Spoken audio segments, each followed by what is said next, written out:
बिस्मिल्लाहिर्रहमानिर्रहीम। नाज़रीन अस्सलाम वालेकुम, मैं हूं मंसूर आजम काजी। इस्लामाबाद इस वक्त आलमी सफारतकारी का एक गैर मामूली मरकज़ बन चुका है, जहां ईरान और अमरीका के दरमियान मुज़ाकरात के दूसरे दौर से मुतल्लिक इत्तलात, आला सतही वफूद की आमद और सिक्योरिटी इदारों की गैर मामूली तैयारियों ने सूरत हाल को इंतहाई हसास बना दिया है।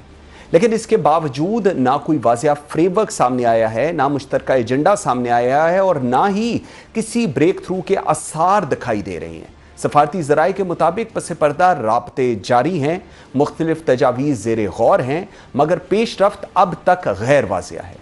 दूसरी जानिब ये सिर्फ मुज़ाकरात नहीं बल्कि दबाव और ताकत की सियासत एक साथ चल रही है। अमरीकी सदर डोनाल्ड ट्रंप वाज़िया कर चुके हैं कि अमरीका अबनाए हुर्मुज़ और ख़ित्ते में अपनी पॉलिसी से पीछे नहीं हटेगा। ईरान पर दबाव बरकरार रखा जाएगा, जबकि अमरीका मीडिया रिपोर्ट्स इस बात की निशानदही कर रही हैं कि ईरानी ऑयल टैंकर्स और तजारती जहाज़ों के खिलाफ मुमकिना इक़दामात ज़ेर गौर हैं। यानी सफारतकारी के साथ साथ स्ट्रैटेजिक दबाव भी पूरी शिद्दत से जारी है। उधर ईरान ने भी सख्त मौक़िफ़ इख्तियार कर रखा है। तेहरान का कहना है कि अमरीका मुज़ाकरात के दौरान अपनी शराइत तब्दील कर रहा है, एतमाद साजी को मुतासर कर रहा है और अगर किसी भी सतह पर दबाव या जारियत बढ़ी तो ईरान ना सिर्फ इसका भरपूर जवाब देगा बल्कि अपनी दफाई और स्ट्रैटेजिक पॉलिसी पर कोई समझौता नहीं करेगा। पाकिस्तानी इनकलाब की जानिब से अबनाए हुर्मुज़ में कंट्रोल बढ़ाने और बहरी नकलो हरकत को महदूद करने के इशारे इस कशीदगी को मजीद खतरनाक बना रही हैं। इसी कशमकश का सबसे हसास और स्ट्रैटेजिक मरकज अबनाए हुर्मुज़ बन चुका है, जहां सूरत हाल महज तशवीश तक महदूद नहीं रही बल्कि कंट्रोल स्ट्रैटेजिक दबाव की शक्ल इख्तियार कर चुकी है। जहां आलमी तेल की तकरीबन 20% तरसील एक गैर यकीनी सूरत हाल से दो चार है और किसी भी मामूली कशीदगी के असरात फौरी तौर पर आलमी मईशत और तवानाई की मंडियों पर असर डाल रहे हैं। उधर वाशिंगटन में भी सूरत हाल की संगीनी इस वक्त वाजिया हो चुकी है, जब व्हाइट हाउस के सिचुएशन रूम में सदर ट्रंप की जेर सदारत आला सतह का इजलास हुआ, जिसमें ईरान से मुतल्लिक हिकमत अमली और आबनाए हुर्मुज़ की सूरत हाल पर गौर किया गया। जबकि इसी दौरान पाकिस्तान की अस्करी क़यादत ख़ुसूसन फील्ड मार्शल सैयद आसिम मुनीर से राब्ता इस बात का इशारा देता है कि पाकिस्तान इस पूरे मामले में एक अहम और फाल सफारती किरदार अदा कर रहा है। इस्लामाबाद में जारी ये पस पर्दा सफारती कोशिशें और ईरान और अमरीका के दरमियान मुमकिना तजावीज़ का तबादला इस बात की निशानदही तो करता है कि मुज़ाकरात का दरवाज़ा मुकम्मल तौर पर बंद नहीं हुआ, लेकिन ज़मीनी हक़ाइक़ ये हैं कि एक तरफ जंगी दबाव बढ़ रहा है और दूसरी तरफ सफारतकारी जारी है और यही तज़ाद इस पूरे अमल को गैर यकीनी और पेचीदा बना रहा है। तो सवाल ये है कि क्या इस्लामाबाद में जारी ये सफारती अमल वाकई किसी ब्रेक थ्रू की तरफ बढ़ रहा है या एक ऐसा स्ट्रैटेजिक खेल है जिसमें एक तरफ दबाव बढ़ाया जा रहा है, ईरान को महदूद किया जा रहा है, जबकि आबनाए हुर्मुज़ को एक फैसला कुन हथियार के तौर पर इस्तेमाल किया जा रहा है। इस तमाम तर सूरत हाल पर बात करने के लिए आई एम वेरी ग्रेटफुल, मुझे ज्वाइन किया है खुर्शीद महमूद कसूरी साहब ने, पाकिस्तान के फॉरेन मिनिस्टर रही हैं। खुर्शीद साहब, बहुत शुक्रिया आपके टाइम देने का।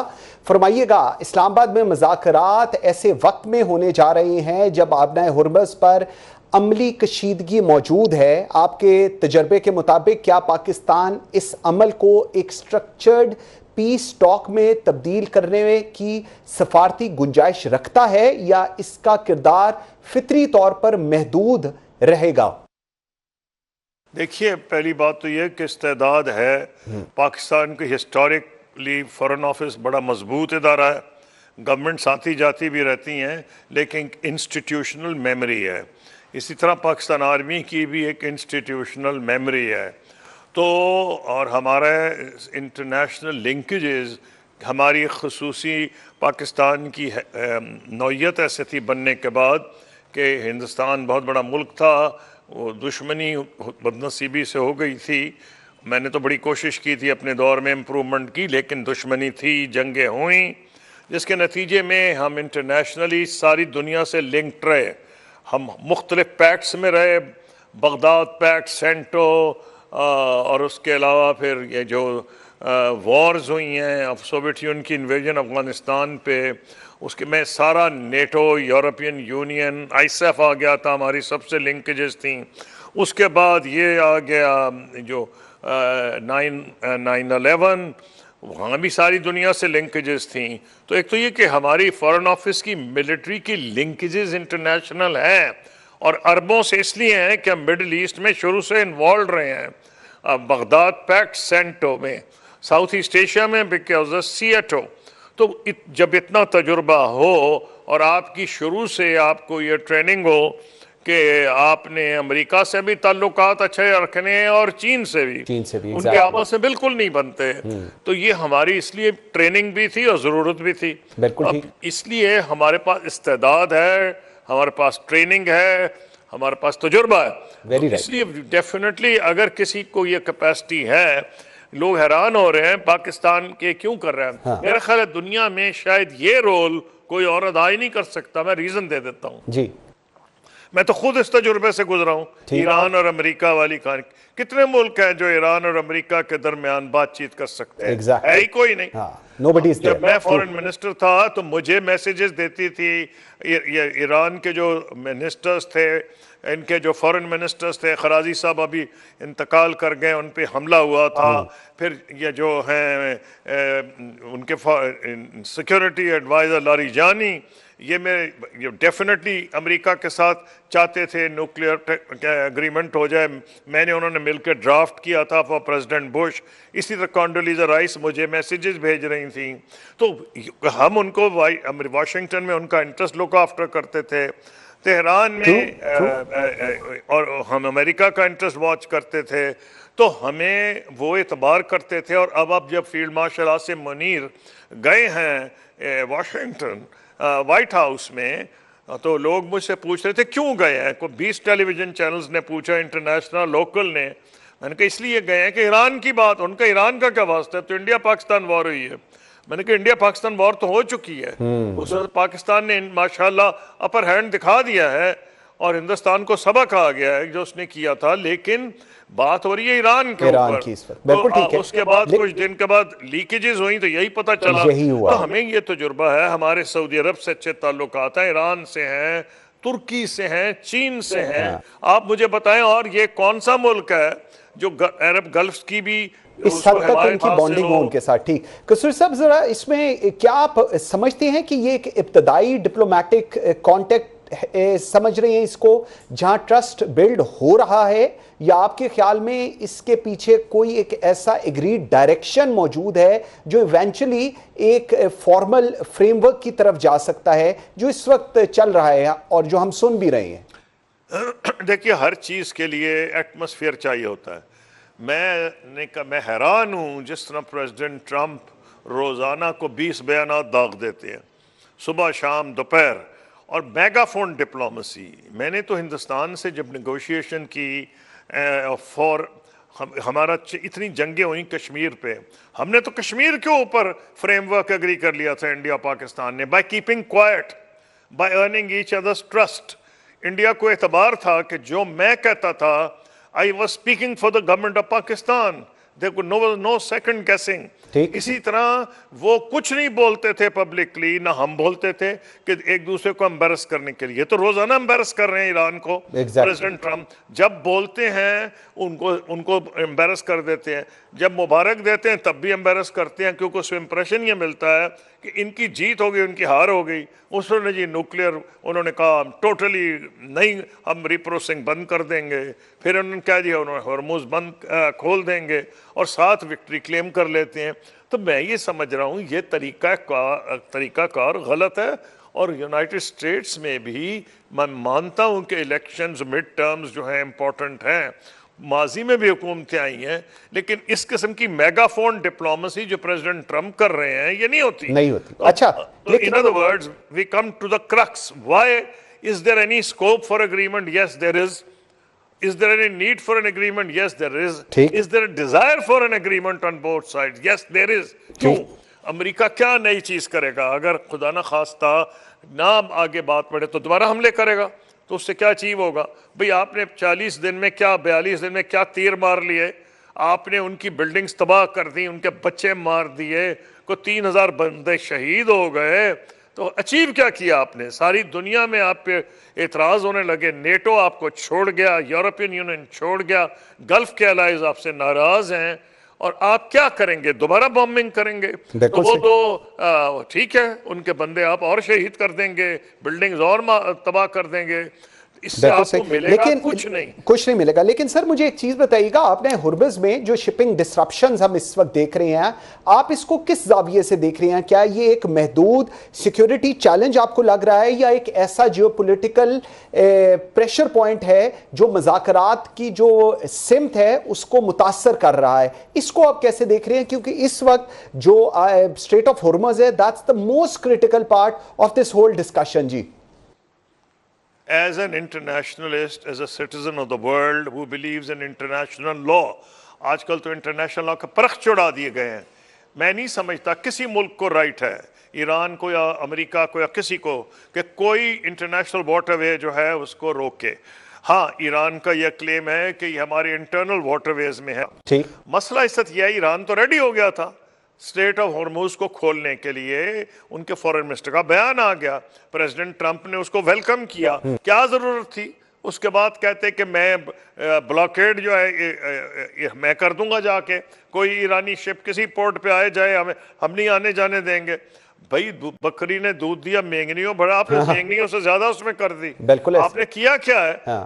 तो बुनियादी तौर पर both want some sort of an agreement, नहीं तो इस्लामाबाद क्यों आए हैं? आपका क्या ख्याल है कि बड़ी खुशी से इस्लामाबाद आया था अमेरिकन डेलीगेशन? उनका रास्ता कोई नहीं था, इसलिए देयर इज नीड, ठीक, देयर इज डिजायर।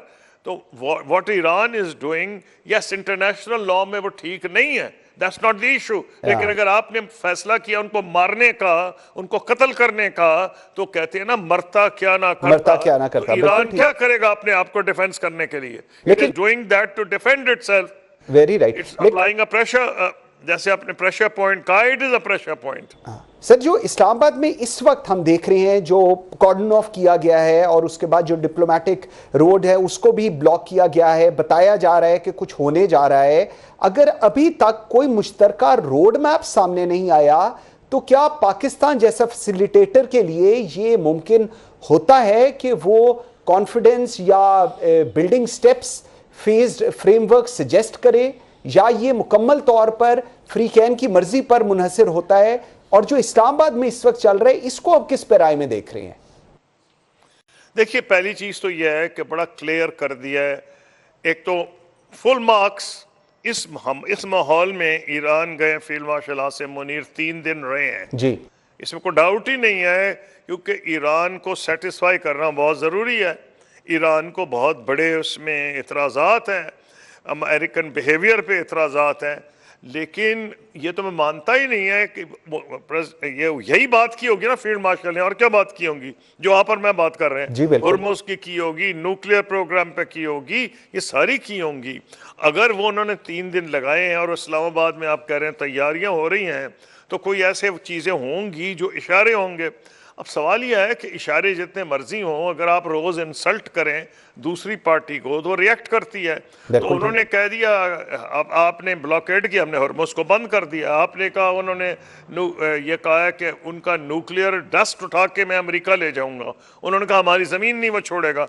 लेकिन रास्ते इन दोनों के हैं, न्यूक्लियर इशू रिजॉल्व हो सकता है, माजी में भी हुआ, प्रेसिडेंट ओबामा ने भी किया, अभी जो ओमान के फॉरेन मिनिस्टर हैं उनके लंबे बयानात आए हैं, उन्होंने पूरी डिटेल्स देनी है, ये इशू रिजॉल्व हो सकता है, हुर्मुज़ का इशू रिजॉल्व हो सकता है। लेकिन आप जो पूछ रहे हैं, मेरा ख्याल है जब कोई ना कोई बेसिक फ्रेमवर्क पे होगा, जो ईरानी कह रहे हैं, वो नहीं चाहते कि दोबारा आए और प्रेसिडेंट ट्रंप रोजाना विक्ट्री क्लेम कर दें, तो कोई ना कोई फ्रेमवर्क होना चाहिए। और मेरा ख्याल है आजकल उस फ्रेमवर्क पे बातचीत हो रही है, जिसके बुनियाद पर बहस होगी। बहस को 2 दिन में तो नहीं खत्म होगी, हो सकता है 3 महीने लगे, 2 महीने लगे, 4 महीने लगे, लेकिन उसके बाद एक डायरेक्शन जब मुतय्यन हो जाएगा कि जी इस बुनियाद पर बात करनी है, तो फिर ये मामलात जो हैं किसी सही सिमत में चलेंगे। बिल्कुल ठीक। सर मुझे फरमाइएगा, जब हम ऑब्जेक्टिव्स की बात करते हैं यूएसए की, वीकन ईरान की इस वक्त हम सूरत-ए-हाल देख रहे हैं, ये एक वन ऑफ द ऑब्जेक्टिव है,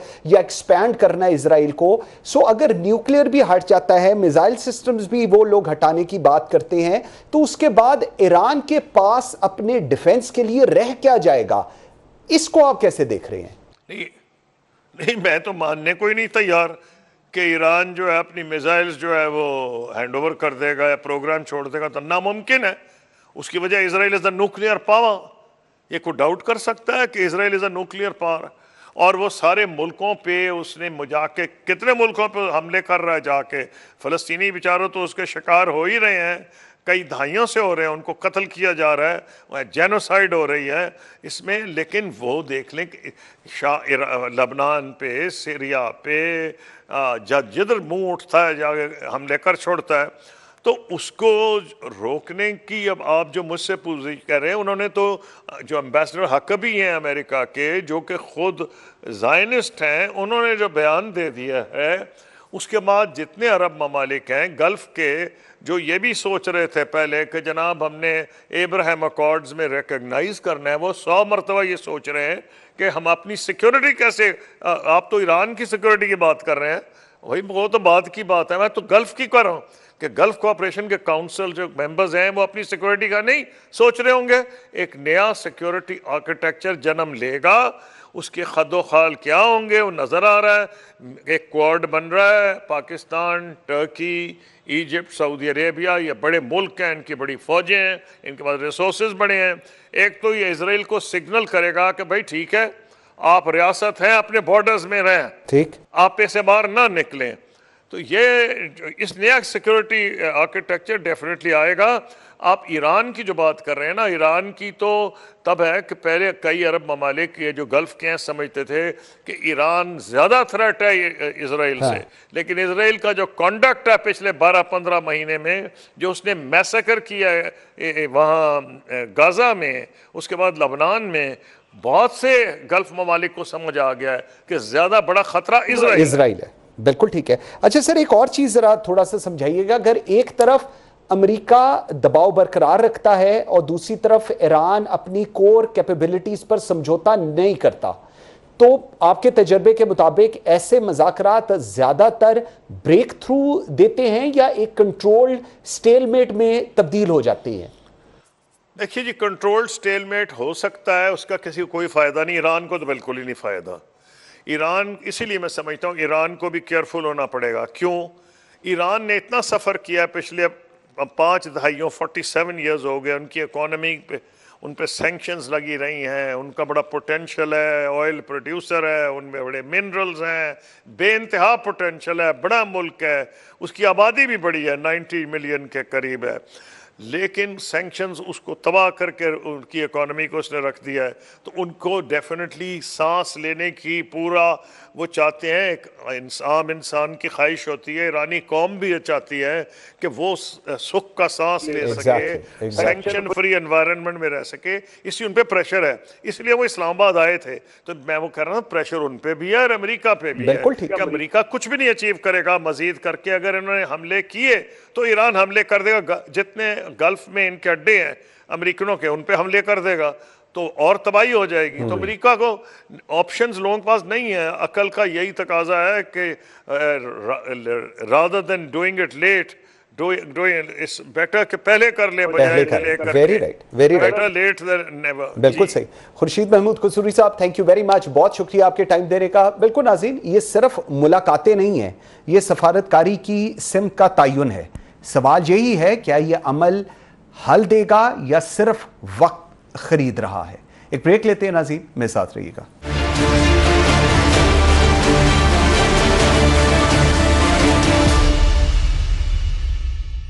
welcome back after the break. जी नाज़रीन, इसी सूरत हाल को मजीद कुरेदने के लिए, समझने के लिए आई एम वेरी ग्रेटफुल, मुझे ज्वाइन किया है नगवाना हाशमी साहबा ने, फॉर्मर एम्बेसडर रही हैं पाकिस्तान की, और डॉक्टर आदिल सुल्तान IR के एक्सपर्ट हैं। बहुत शुक्रिया आप दोनों के टाइम देने का। Nagwana ji, let me start with you. Islamabad में मुज़ाकरात जारी हैं, लेकिन अभी तक कोई मुश्तरका फ्रेमवर्क या वाज़ेह एजेंडा सामने नहीं आया।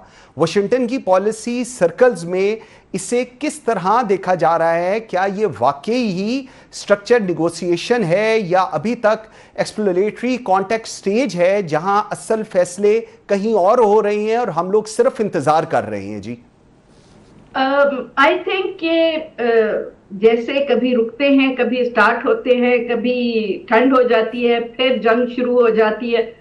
तो आई थिंक ये सब कुछ काफी जो नॉर्मल एक ट्रेंड होता है उससे जरा मुख्तलिफ है, और उसकी वजूहत भी हम सबको पता है कि पर्सनालिटीज पे बड़ा डिपेंड करता है और सिचुएशंस पे बहुत डिपेंड करता है। क्योंकि जो कुछ हमें नजर आ रहा है कि जी हॉर्मुज़ से तेल बंद हो गया है और जगहों पे अगर ये जंग बढ़ी तो हो सकता है सोमालिया वाला रास्ता भी शायद ब्लॉक हो जाए जी। तो बहुत सारी इसमें चीजें हैं जिन पे फेयर्स हैं एक दूसरे के। और सबसे बड़ी बात यह है कि ईरान को अमेरिका के ऊपर ट्रस्ट नहीं है, बिकॉज जिस तरह उन्हें 2 दफा बिट्रे किया गया है, सो दे फील के जी जब तक वाटर टाइट कोई एग्रीमेंट ना हो उस वक्त तक वो उस पर साइन नहीं करेंगे। और जहां तक अमेरिका का सवाल है, अमेरिका भी डोनाल्ड ट्रंप साहब ने ऐसी जगह लाके उसको खड़ा कर दिया है जहां पे एक मसला नहीं है, ये नहीं है कि अमेरिका एक जंग लड़ रहा है। अमेरिका ने वेनेजुएला के साथ जो किया उस पे भी लोगों को बहुत शदीद गुस्सा है, कंसर्न है। यूरोप के साथ जो हो रहा है उस पे भी कंसर्न है। और जाहिर सी बात है कि अब आगे उनकी 2 इम्पोर्टेंट समिट्स होने जा रही हैं, साउथ कोरिया के साथ भी होने जा रही है और उसके बाद बहुत इम्पोर्टेंट जो ट्रम्प शी जिनपिंग के साथ चाइना के साथ होने जा रही है, वेरी क्रिटिकल। साथ साथ ये भी है कि इतना जो आइसोलेशन हो गई है अमेरिका की और इतना उनको डिप्लोमेटिक फ्रंट पे और बेसिकली तो मिलिट्री फ्रंट पे भी उनको बहुत ज्यादा मार पिटी है। चाहे आप जो मर्जी कह ले, अमेरिका से जितने मर्जी स्टेटमेंट्स आ जाए, there is no way they can say that they are winning the war, you know they are not winning the war. तो अब ट्रम्प साहब को कोई तो फेस सेविंग नैरेटिव चाहिए। इसीलिए आप देख रहे हैं कि वो कभी प्रेशर बढ़ाते हैं, कभी घटाते हैं। बट आई एम श्योर के इसी घटने बढ़ने में पीछे जो डिप्लोमेसी हो रही है वो जरूर कारामद होगी। और आपने सही कहा कि negotiations naturally behind the scene होती है। बिल्कुल सही। लेकिन डॉक्टर आदिल, जो इस वक्त नगमाना जी बात कर रही हैं, अगर मैं इसका एक डिफरेंट दूसरे पर्सपेक्टिव की तरफ जाऊं, जो अमेरिका की तरफ से हम देख रहे हैं, अमेरिका ईरान से सिर्फ न्यूक्लियर रोल बैक नहीं बल्कि मिसाइल प्रोग्राम्स और रीजनल प्रॉक्सीज पर भी बात कर रहा है। क्या ये वाशिंगटन का असल हदफ जो है वो नॉन प्रोलिफरेशन है या ईरान की ओवरऑल जो डिटरेंस कैपेसिटी है उसको महदूद या खत्म करना है? इसको आप कैसे देख रहे हैं? देखिए, ये बड़ा इंपॉर्टेंट क्वेश्चन है कि हमें उनके ऑब्जेक्टिव्स को समझने की जरूरत है कि वो कर क्यों रहे हैं। कि अगर हम न्यूक्लियर की खाली बात करें तो joint comprehensive plan of action जो 2015 का था, जो ओबामा एरा का था, वो काफी कॉम्प्रिहेंसिवली इसको डिटेल में एड्रेस करता था ईरान के प्रोलिफरेशन कंसर्न्स को उस वक्त। लेकिन ट्रम्प साहब चूंकि ओबामा से जरा इतने खुश नहीं थे, या उन्होंने जिस तरह से एक पोजीशन ली थी, उन्होंने जितने भी एग्रीमेंट से जो भी उनके इनिशिएटिव थे, हेल्थ केयर जो भी हुआ ओबामा एरा में, उसको अनरेबल करने की कोशिश की, तो 2018 में उन्होंने टर्मिनेट कर दिया। और इसी बेसिस के ऊपर के जी ईरान के जो बैलिस्टिक मिसाइल या रीजनल प्रॉक्सीज को ये एड्रेस नहीं करता तो हमें बेटर डील चाहिए। तो उसके बाद जो भी इनिशिएटिव्स हुए, अभी जो बात जहां पर आती है तो वो फंडामेंटल क्वेश्चन यही है कि वो ईरान को एक वीक करना चाहते हैं इस रीजन के अंदर और इस रीजन को टर्मोइल में रखना चाहते हैं ताकि इजराइल जो इस रीजन में है वो अपनी एक्सपेंशनिस्ट जो उसके अज़ाइम है वो उनको बढ़ाता रहे। तो वो न्यूक्लियर जो है एक तरह से रूल्स बन जाता है या एक्सक्यूज बन जाती है, बिकॉज वो एक ईरान के लिए भी प्रेस्टीज का इशू है और उनके एक तरह से एनपीटी के अंदर एक राइट्स भी है कि वो सर्टेन लेवल तक एनरिच कर सकते हैं। बिल्कुल ठीक जी। इस वजह से मेरा ख्याल है कि पोजीशंस बड़ी हार्डन है। ईरान इस पे वो कंसेशंस देने से गुरेजा है और यूनाइटेड स्टेट्स इसी को इंसिस्ट कर रहा है। कि वो किसी तरह से प्रेशराइज करके ये बैलिस्टिक मिसाइल्स भी इसमें डाल दे और न्यूक्लियर के ऊपर भी उनसे लेके चले जाए। ठीक, लेकिन नगवाना जी, डोनाल्ड ट्रंप की जानिब से एक तरफ नेवल ब्लॉकेड हम देख रहे हैं बरकरार रखना, दूसरी तरफ मज़ाकरात जारी रखना, क्या ये डेलिब्रेट स्ट्रैटेजी है कि ईरान को मज़ाकरात की मेज पर एक वीक पोजीशन के ऊपर लेकर आया जाए? इसको फिर आप कैसे एनालाइज करेंगी? देखिए, इस तरह के मामलात में जब नेगोशिएशंस की तरफ, खास तौर पे फाइनल नेगोशिएशंस की तरफ जा रहे होते हैं, तो दोनों पार्टीज जो है वो अपना मैक्सिमलिस्ट अप्रोच थोड़ी सी करते हैं ताकि प्रेशर इतना भी पड़ सके वो डालें कि अपने जो उनके अहदाफ हैं वो किसी तरह वो हासिल कर लें नेगोशिएशंस के अंदर। और उसमें देखें कि ये जो डोनाल्ड ट्रंप साहब ने ब्लॉकेट किया है इंडियन ओशन में, बेसिकली किया है वो जो 21 मील की स्ट्रेट ऑफ हॉर्मुज है, उसमें तो वो ना खुलवा सके हैं ना उस पे वो कब्जा कर सकते हैं। और ब्लॉकेट को भी अगर आप बहुत सीरियसली देखें तो वो भी बेसिकली तो ट्रंप साहब के गले पड़ा हुआ है, क्योंकि वो कंप्लीट ब्लॉकेट तो है नहीं। उसमें से चीनी वो भी जा रहे हैं टैंकर्स, बाकी ममालिक के टैंकर्स भी जा रहे हैं, तो वो भी उनका ब्लफ जो है वो इतना कामयाब नहीं हुआ।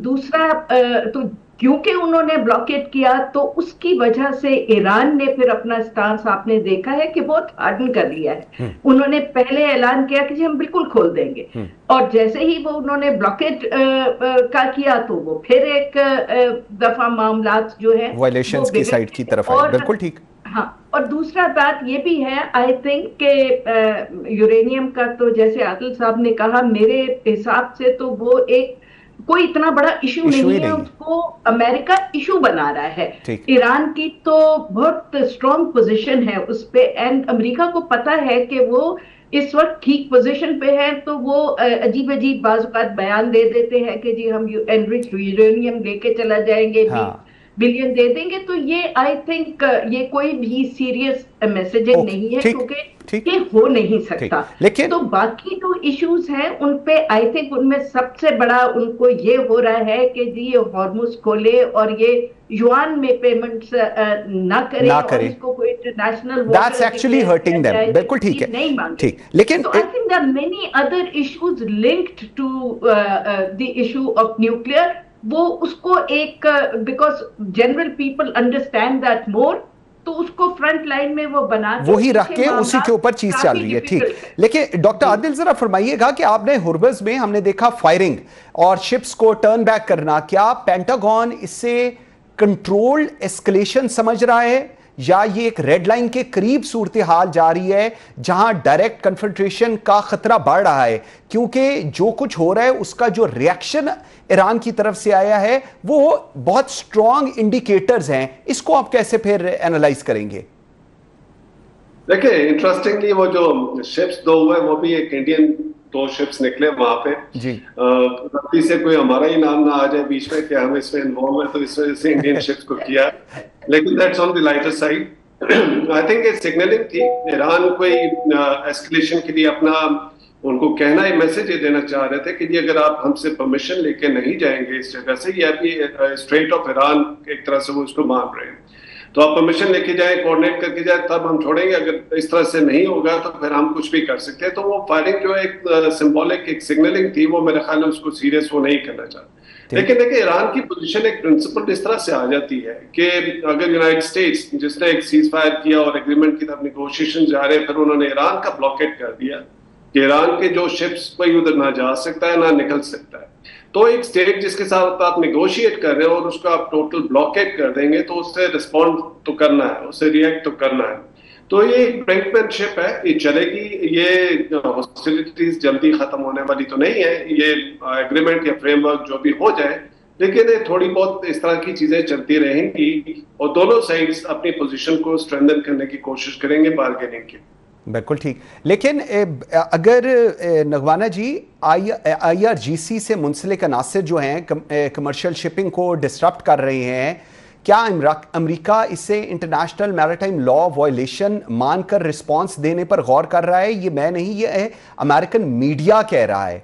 या अभी इसे टॉलरेट करेगा ताकि मुज़ाकरात डिरेल ना हो? ये दो चीज़ें, इसको आप कैसे देखेंगी, जो इंटरनेशनल मीडिया इस वक्त नोटिफाई कर रहा है और जो ग्राउंड रियलिटी है उसको? देखें, ये ईरान का अपना इंटरनल मैटर है कि वो किन फोर्सेस को ऑथराइज करते हैं कि वो अपना हरमुज की जो है वो हिफाजत करे और उसको रेगुलेट करे, पहली बात। दूसरी बात, ये जंग शुरू होने से पहले आप भी, हम लोग भी, बहुत सारे और लोग भी ये कह रहे थे कि ये जो ट्रम्प साहब कह रहे हैं कि जी रिजीम चेंज हो जाएगी और सारे मामला हल हो जाएंगे 2-4 दिन में, तो उस वक्त लोग कह रहे थे कि 3-4 सिनारियोज हो सकते हैं, जिसमें ये भी हो सकता है कि जो लोग पॉलिटिकल हैं और जो लोग नेगोशिएशंस पे बिलीव करते हैं, जो इतने अरसे से जिनकी वजह से इस तरह जंग नहीं हुई, उनको आप जब एलिमिनेट कर देंगे तो फिर आप एक अननोन टेरिटरी में चले जाएंगे। और इस वक्त अमेरिका ईरान में एक अननोन टेरिटरी पे है, क्योंकि जो नई लीडरशिप आई है वो बहुत ज्यादा अब हार्डलाइन है। You can't blame them. हमने पूरी उनकी फैमिलीज को खत्म कर दिया है। और अब इस वक्त ये भी कहा गया था कि मिलिट्री के जो उनके वेरियस सेगमेंट्स हैं, हो सकता है कि उनका इन्फ्लुएंस बढ़ जाए जब आप पॉलिटिकल लोगों को इस तरह से एलिमिनेट करते हैं। और आपने वही देखा है कि पॉलिटिकल लीडर्स तो अब उनके जो निगोशिएट कर रहे हैं वो कम हैं, अब बाकी हार्डलाइन फैक्शंस जो है वो आगे आ रहे हैं। तो अब अगर वो कंप्लेन करें अमेरिका, तो ये उन्हीं की वजह से हो रहा है, अदरवाइज ये जंग शायद बहुत पहले रुक जाती। बिकॉज पॉलिटिकल लीडरशिप बहुत उनकी पढ़ी लिखी, समझदार, सगेशियस थी, अब भी है। लेकिन देखे ना, उनका टॉप टियर इन्होंने किस बुरी तरह उनको शहीद किया और रास्ते से हटाया। तो नेचुरली एक हार्ड लाइन एटीट्यूड तो है, और ब्रिंकमैनशिप का भी बादशाह है ईरान। और इस तरह धौंस धमकियों से, और अगर वो कुछ भी रिस्पॉन्ड न करे, तो जो उन्होंने अब तक अपनी क्रेडिबिलिटी ईरान ने बनाई है वो इरोड होती नजर आएगी उसको। तो आई थिंक वो जो उन्होंने गेन्स किए हैं ईरान ने, वो उन पे बिल्डअप करना चाहेंगे और उन्हें प्रिजर्व करना चाहेंगे। Very right doctor Adil. ठीक, डॉक्टर आदिल, अगर ईरान अपनी, जिस तरह भी नगमाना जी कह रही हैं, अगर अपनी डिटरेंस प्रिजर्व करने पर इंसिस्ट करे और अमेरिका इसे महदूद करना चाहे, तो क्या वाशिंगटन में इस वक्त डिप्लोमेटिक सॉल्यूशन पर यकीन किया जाएगा, या पॉलिसी मेकर्स एक प्रोलॉन्ग कन्फ्रंटेशन के लिए प्रिपेयर हो रहे हैं, या वाशिंगटन डीसी अपने आप को एक लॉन्ग टर्म वॉर के अंदर इन्वॉल्व करेगा, which is not there war, which is an Israel war? But क्या आपको लगता है कि ये सब कुछ ऐसा हो सकता है जो सूरत हाल है? देखिए, लॉजिकली अगर बात की जाए तो वो बातचीत से ही ये जो है इशू रिजॉल्व होना चाहिए, डिप्लोमेसी से ही होना चाहिए। लेकिन इंटरनेशनल लॉ और लॉजिक शायद इस वक्त काम नहीं कर रहे। और जो मिलिट्री का एक तरह से है, उनका एक अपनी ईगो है, या उनकी एक सेंस ऑफ वो है सुपीरियॉरिटी, कि हम किसी भी कंट्री को किसी तरह से भी जेर कर सकते हैं, या डिप्लोमेटिकली कर सकते हैं, या किसी तरह आइसोलेट करके कर सकते हैं मिलिटरीली। तो एक ट्रम्प साहब का एक अपना वो भी है, डिमेनर भी है, उनकी एक पर्सनालिटी भी है कि वो बड़ा इराटिक डिसीजन मेकिंग करते हैं। और फिर जो हॉकिश उनके इर्द गिर्द है, वो काफी इस वक्त मेरा ख्याल है कि उनका इन्फ्लुएंस ज्यादा है। तो इस सारे पीछे अगर हम देखें, तो अगर ट्रेडिशनली यूनाइटेड स्टेट्स की जब मिडिल ईस्ट की पॉलिसी को एनालाइज करते हैं, तो यूनाइटेड स्टेट्स के इंटरेस्ट में तो नहीं है कि ये टर्मोइल में रहे। बिकॉज जब ग्लोबल इकोनॉमी इस तरह से आपकी एनर्जी सोर्सेज जो है वो चोक होना शुरू हो जाए, वो एक ग्लोबल रिसेशन की तरफ चलना शुरू हो जाए, तो यूनाइटेड स्टेट्स भी उतना ही इफेक्ट होगा जितना बाकी कंट्रीज होंगे। लेकिन देखा हमने ये है कि ये सब चीजें जानते हुए भी वो एक मिलिट्री राउट ही लेते हैं जब भी उनको कुछ करना होता है अपने पॉलिटिकल ऑब्जेक्टिव्स के। बिकॉज उनको एक तरह से ये है कि हम एक अनडिस्प्यूटेड, अनकंटेस्टेड ग्लोबल पावर या सुपर पावर है, और हम अपनी ताकत जो इकोनॉमिक्स नहीं हुआ तो मिलिट्री या पॉलिटिकल किसी तरह से भी अपने ऑब्जेक्टिव्स ले लेंगे। ये तो एक उनका अपना है। लेकिन ईरान का जब हम कॉन्टेक्स्ट देखते हैं तो इसके पीछे बहुत बड़ा हाथ जो इजराइल का है। तो वो फंडामेंटल क्वेश्चन पे हम फिर आते हैं कि जी इस सारे रीजन को टर्मोइल में रखने के लिए किसके इंटरेस्ट सर्व होते हैं? वो इजराइल के होते हैं। इजराइल के ना तो जी के होते हैं, ना ईरान के होते हैं, ना यूनाइटेड स्टेट्स के होते हैं, तो वो इजराइल के होते हैं। Very right. तो वो फिर जब के इंटरेस्ट और इस इन्फ्लुएंस की वजह से जो उनका यूनाइटेड स्टेट्स की एडमिनिस्ट्रेशन के अंदर है, यूनाइटेड स्टेट्स ना चाहते हुए भी वो पॉलिसीज करता है। आपने गजा में देख लिया, लेबनान में देख लिया, और जो पैलेस्टाइन के जितने भी इनिशिएटिव्स, वो आप ईरान की बात भी उन सब में हमने यही चीज देखी है। ये होना चाहिए लेकिन होता नहीं। बिल्कुल ठीक है। डॉक्टर आदिल सुल्तान साहब, नगमाना हाशमी साहिबा, बहुत शुक्रिया आप दोनों के टाइम देने का। नाज़रीन एक ब्रेक लेते हैं जी, मेरे साथ रहिए। Welcome back after the break जी। नाज़रीन अभी जिस तरह पहले सेगमेंट में बात हो रही थी, जानने की ये कोशिश करते हैं कि ऑब्जेक्टिव्स क्या हैं यूएसए के, और ईरान अपनी बका के लिए इस वक्त क्या कर रहा है और क्या कर सकता है। इस तमाम सूरत को समझने के लिए आई एम वेरी ग्रेटफुल, मुझे ज्वाइन किया एयर मार्शल सईद मोहम्मद खान साहब ने, farmer vice chief of air staff रहे हैं। Sir thank you very much, बहुत शुक्रिया जी। सर पिछले 30-40 दिनों में ईरान की बका बड़ी हद तक उसके मिसाइल डिटरेंस पर रही है। क्या अमेरिका मुज़ाकरात के जरिए इसी कैपेबिलिटी को महदूद करके ईरान को अमलन डिफेंसिवली वीक बनाना चाह रहे हैं जी, जो इस वक्त की सूरत हाल है? बिस्मिल्लाहिर्रहमानिर्रहीम। मंसूर, पहले तो शुक्रिया आपका कि आपने आज दोबारा इनवाइट किया।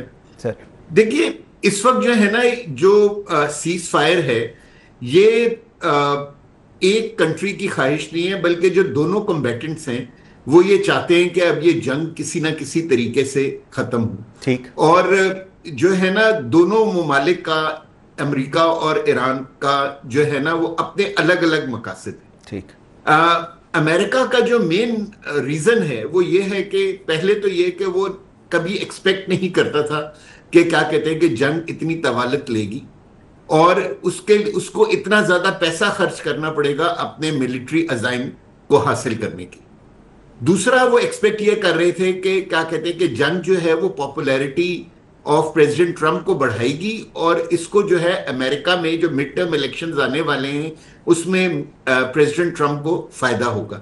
लेकिन अनफॉर्चुनेटली जिस तरह दुनिया में परसेप्शन इस जंग के बारे में है, बिल्कुल वही परसेप्शन अमेरिका में था और it was considered to be an unwanted war और प्रेसिडेंट ट्रंप की मकबूलियत अमेरिका में बहुत कम हो गई।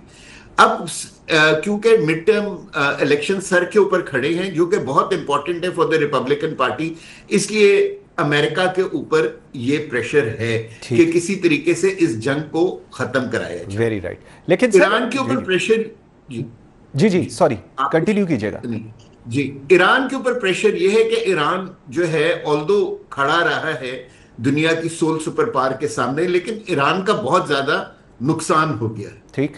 ईरान के अंदर जो है ना, दो पावर सेंटर्स हैं। एक है सिविलियंस जो कि पॉलिटिशियंस जिसको लीड कर रहे हैं, जिसमें प्रेसिडेंट और फॉरेन मिनिस्टर और मिस्टर बाकर बालिकाफ जो हैं वो प्रोमिनेंट नेम्स हैं, और दूसरे जो है ना वो IRGC हैं जो एक्चुअली ये जंग अमेरिका के खिलाफ लड़ रहे हैं। ठीक।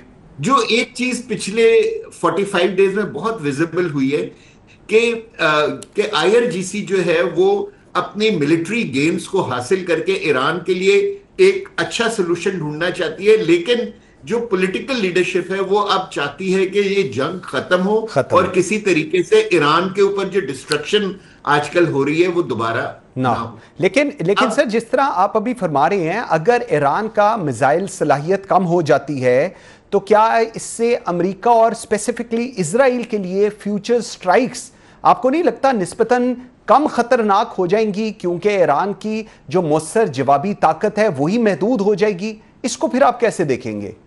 मैं एक स्टडी अभी पढ़ रहा था, मेरा ख्याल है कि CIA ने अभी और जो डिपार्टमेंट ऑफ वॉर है उसने अभी एक स्टडी करके प्रेसिडेंट ट्रंप को दी है कि अभी भी ईरान के पास 60% of the surface to surface missiles और 40% ड्रोन्स अवेलेबल है। ठीक है जी। अब 40% ड्रोन्स जो है ना वो दे आर अबव 10,000। ओके, ठीक है ना। और जब हम कहते हैं कि 60% मिसाइल कैपेबिलिटी अवेलेबल है, इसका मतलब we are talking of missiles more than 4,000। बिल्कुल ठीक। ठीक है ना।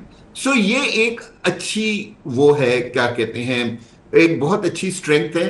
जिसके ऊपर ईरान अगले 1 से 2 महीने तक जंग लड़ सकता है बड़े आराम से अमेरिका और इजराइल के साथ। ठीक है, लेकिन इस सारे बारगेन में ईरान का बहुत ज्यादा नुकसान हुआ है। मिलिट्री टारगेट्स ऑलरेडी खत्म हो चुके हैं ईरान में, जो सब सरफेस टारगेट्स थे, ठीक है ना, जो सरफेस के ऊपर थे।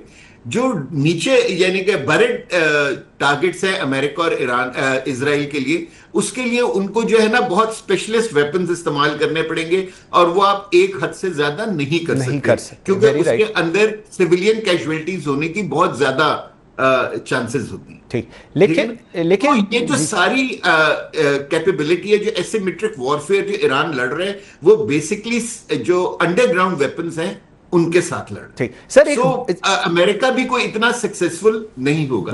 लेकिन मंसूर, मैं एक बात कहना चाहता हूं कि देखिए, जहां हम अमेरिका और ईरान की तरफ से एक ख्वाहिश देख रहे हैं कि किसी तरीके से ये वॉर खत्म हो, जो तीसरा कॉम्बेटेंट है इजराइल, उसकी ख्वाहिश है कि ये कॉन्फ्लिक्ट चलता रहे, क्योंकि उसका जो स्ट्रेटेजिक डिजाइन है ऑफ अ ग्रेटर इजराइल का, वो इसी तरह ही कंप्लीट होता है। ठीक कह रहे हैं कि ईरान जो है, जो लास्ट वो है, वो उसके ऊपर हो, और जो गल्फ कंट्रीज हैं वो वीक होती रही। एक और चीज मैं मंसूर आपको कहना चाहूंगा कि देखिए, इसमें हम समझ रहे हैं कि ईरान मेन टारगेट है, लेकिन मेरी जो रीडिंग है वो ये है कि ईरान अमेरिका और इजराइल का मेन टारगेट नहीं है। एक्चुअली उनका मेन टारगेट चाइना है। ओके, देखिए, चाइना की इकोनॉमिक ग्रोथ या जो उनका इंजन, आप कहेंगे इकोनॉमिक इंजन है, वो उस वक्त तक नहीं चल सकता जब तक उसको फीड ना किया जाए विद ऑयल। ठीक, अच्छा सर, इसमें मुझे एक चीज जरा फरमाइएगा सर, मुझे इसमें एक चीज जरा फरमाइएगा कि अगर ईरान, अगर मैं बात कर रहा हूं, अगर ईरान एनरिच यूरेनियम पर भी कॉम्प्रोमाइज करे और इसके साथ साथ मिसाइल प्रोग्राम पर भी महदूद करने के ऊपर कमिटमेंट हो, क्या ये एक ऐसी डील होगी जिसमें ईरानी अपनी जो दोनों बड़ी दिफाई लेयर्स हैं वो खो देंगे, और उसके बाद जो रिजल्ट डाउन द रोड, इस चीज की कोई गारंटी नहीं देता कि इजराइल या अमेरिका बाद में कुछ नहीं करेंगे, तो फिर ईरान के पास रहेगा क्या अपने आप को डिफेंड करने के लिए?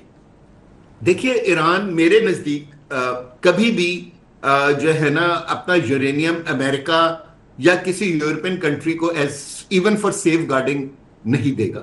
इवन अगर अमेरिका $20 बिलियन जो सुन रहे हैं कि वो उसमें खरीदना चाहता है, I don't think so Iran will agree, क्योंकि this will be something like a complete submission to American demands. और इस वक्त जो है ना, हम समझते हैं कि ईरान के अंदर यानी कि डेमोक्रेसी नहीं है, लेकिन उनकी अवाम का बहुत ज्यादा प्रेशर मिलिट्री और पॉलिटिकल लीडरशिप के ऊपर है। ठीक है, सो दोनों जो है वो कोई ऐसी बात नहीं करेंगी जिससे उनकी स्टैंडिंग अपने लोगों के सामने क्या कहते हैं वीक हो। लेकिन क्योंकि अगर ईरानी पब्लिक ये समझने लगी कि उनकी लीडरशिप ने अमेरिका के सामने डिफीट मान ली है, तो वो प्रोबेबली फिर यह रजीम का टाइम भी हुकूमत में बहुत कम होगा। लेकिन सर, इसमें ईरान का जो मौकफ है, वो जो कह रहे हैं कि हम एक स्ट्रांग पोजीशन से, और दुनिया भी ये बात कह रही है, एक स्ट्रांग पोजीशन से मुज़ाकरात कर रहे हैं, तो क्या इसकी बुनियादी वजह यही है कि वो अपनी डिटरेंस कैपेबिलिटी को किसी कीमत पर कम नहीं करना चाहते, चाहे वो पॉलिटिकल हो या IRGC हो? दोनों साइड से इस चीज के ऊपर बड़ा स्ट्रांग कंसेंसस है उन लोगों का। बिल्कुल मंसूर, आप सही कह रहे हैं। देखिए, मेरे ख्याल में इस जंग से पहले 1.5 महीने पहले किसी को अंदाजा नहीं था कि ईरान के पास एक ऐसा हथियार भी है जिसके बारे में किसी ने नहीं सोचा था, और वो स्ट्रेट ऑफ हॉर्मुज है। वो इवन उनके न्यूक्लियर वेपन से ज्यादा एक बड़ा हथियार उनको अब अंदाजा हो गया कि उनके हाथ में है। क्योंकि देखिए, अमेरिका ब्लॉकेट करके ईरानियन ऑयल की सप्लाई यानी कि सप्लाई टू द वर्ल्ड तो रोक सकता है, लेकिन अगर ईरान ब्लॉकेट लगा के गल्फ कंट्रीज की यानी इस शिप्स को रोक लेता है, तो दुनिया में तो ऑलरेडी इस वक्त एक रिसेशन आ गया है 20% ऑयल रिडक्शन की वजह से। बिल्कुल ऐसे। अगर ईरान अपने प्रॉक्सी यमन को कहता है कि जी कि आप बाबुल मंदब भी बंद कर दें, तो we are looking at 35 to 40% of the world fuel supply being stopped. So ये तो बहुत ज्यादा होगा, ये रिसेशन जो है ये डिप्रेशन में चली जाएगी और पूरी दुनिया जो है वो इस वक्त अफेक्ट हुई है इस सप्लाई चेन की के रुकने की वजह से। लेकिन सो आई डू नॉट थिंक कि क्या कहते हैं कि ईरान कभी एग्री करेगा किसी ऐसे किसी चीज के लिए जो ये फील किया जाए कि ठीक है ईरान ने वो सरेंडर कर दिया है। सर तो फिर ये कहना सर तो फिर ये कहना क्या दुरुस्त होगा? आपने हुर्मस पर ईरान का ये जो सख्त रवैया है एक वाज़ेह इशारा है कि अगर इसकी रवायती ताकत महदूद की गई तो वो ग्लोबल ऑयल सप्लाई जिसका आप जिक्र कर रहे हैं उसको बतौर प्रेशर टूल इस्तेमाल कर सकता है और कर रहा है, क्योंकि इवेंचुअली पहली मरतबा है कि ईरान को इस चीज का अंदाजा हो गया है कि कितनी इंपॉर्टेंट है आबना हुर्मस पूरे खित्ते के लिए और पूरी दुनिया के लिए। एग्जैक्टली आप बिल्कुल सही कह रहे हैं मंसूर कि अब जो है देखिए अब गल्फ कंट्रीज ने भी एक लेसन लर्न कर लिया है, अमेरिका ने भी एक लेसन लर्न कर लिया और पूरे वेस्टर्न जो अलाइज हैं अमेरिका के उन्होंने भी लर्न कर लिया है।